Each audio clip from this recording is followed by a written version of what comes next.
शालेय पोषण आहारात 1800 कोटींचा भ्रष्टाचार. ठाकरेंच्या शिवसेनेचे आमदार कैलास पाटील यांचा आरोप. पोषण आहाराच्या करारात 134 रुपये किलोचा वाटाणा, प्रत्यक्षात मात्र 60 रुपये किलोच्या वाटाण्याचा पुरवठा. माझाच्या रियालिटी चेकमध्ये धक्कादायक बाब समोर. परभणीमध्ये शिवसेना भाजप नेत्यांमध्ये उमेदवार जाहीर करण्यावरून आरोप प्रत्यारोप. युती न करताच उमेदवार जाहीर केल्याचा शिवसेनेचा भाजपवर आरोप.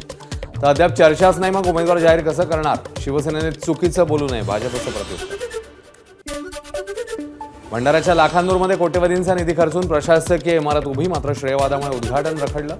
6 महिन्यांपासून 68,000चं बिल थकलं. विद्युत कंपनीने वीज पुरवठा केला खंडित. वाशिममध्ये नाफेडकडनं अखेर सोयाबीन खरेदीला सुरुवात. प्रथम आलेल्या शेतकरी दाम्पत्याचा बाजार समितीच्या वतीने सत्कार. उर्वरित शेतकऱ्यांसाठी सोयाबीन विक्रीचा मार्ग मोकळा.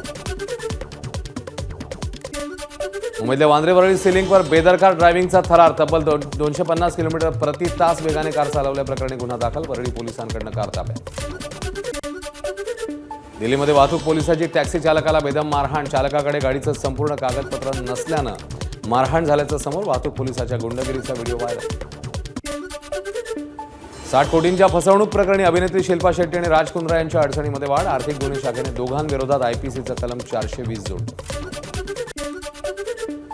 भारतीय सेनेच्या ताफ्यात 3 अपाचे लढाऊ हेलिकॉप्टर्स दाखल. अमेरिकेने दिलेल्या हेलिकॉप्टर्समध्ये सर्व प्रकारच्या हवामानात उड्डाण करण्याची क्षमता.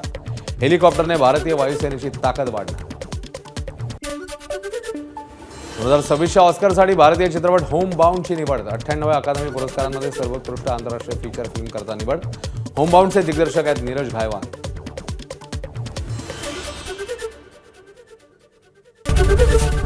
एबीपी माझा, उघडा डोळे बघा नीट.